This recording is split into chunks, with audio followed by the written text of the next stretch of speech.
So last week on Tuesday I released a review of Night in Paradise, a Korean film, and you can check out my review for it up there. And today I have a Japanese film, and I haven't watched a lot of Japanese films, only a couple of Kurosawa films and a couple of animes as well, but I was excited to get into this one. By the by, I'm the movie guy and this is my review for Ride or Die. I'm gonna make him an offer again with you. I drink your milkshake. Why so serious? I am your father. You talking to me? Say what again? Are you not entertained?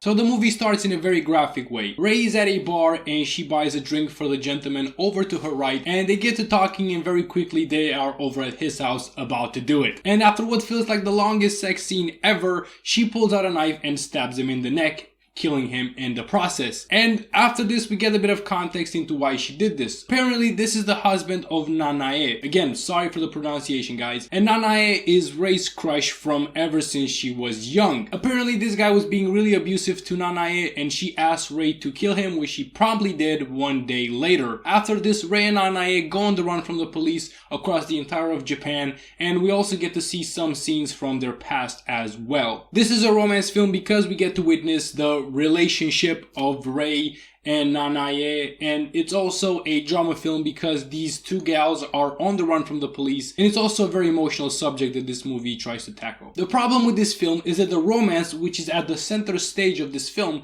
is really bad. This movie portrays a very toxic relationship. Nanaia seems to only need the help of Ray, and that's why she calls her, because she has no one else to call. And actually when people do ask her if she is in a relationship with Ray, she promptly says no. And Ray seems to only want to get into the pants of Nanaia. She says quite a few times throughout the film that the least that Nanaia could do for what she had done was to sleep with her. And since we're on the topic of Nanaia, she is one of the worst characters ever. She's such a confused girl. One scene she tells Ray that they should just run from the police and live their lives on a run, and then a couple of scenes later she tells Ray that she wants to build a new life for herself once Ray gets sent to prison, and then again she wants to run from the police, and so on and so forth. She changes her mood really often and it irritated me. Another problem this film has is that it's really long at 2 hours and 20 minutes. There are a lot of very long scenes when we get to see that the entire action is happening, like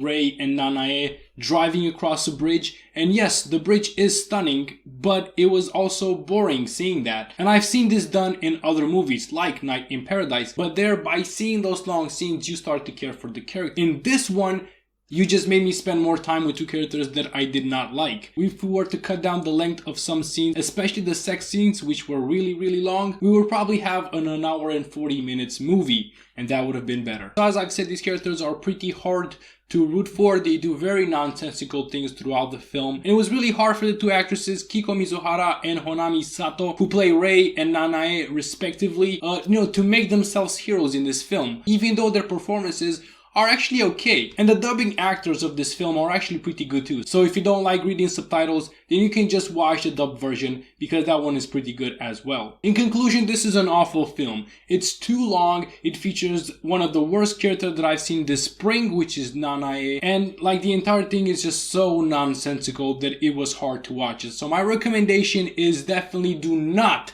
give this movie a watch, with a rating of 1.5 stars. So if you want to watch a movie about two badass girls running from the police throughout an entire country, then you should watch Thelma and Louise. It's a classic film, it's kind of old, but it is golden. So if the concept of Ride or Die intrigued you, definitely go for Thelma and Louise, because that's the better film. Don't forget to subscribe to my channel guys, make the movie guy happy. As long as there is at least 1 new subscribers, you guys get 3 alternatives for each film. Now that's a bargain, isn't it? Press the like button as well, comment down below too, and keep on watching movies.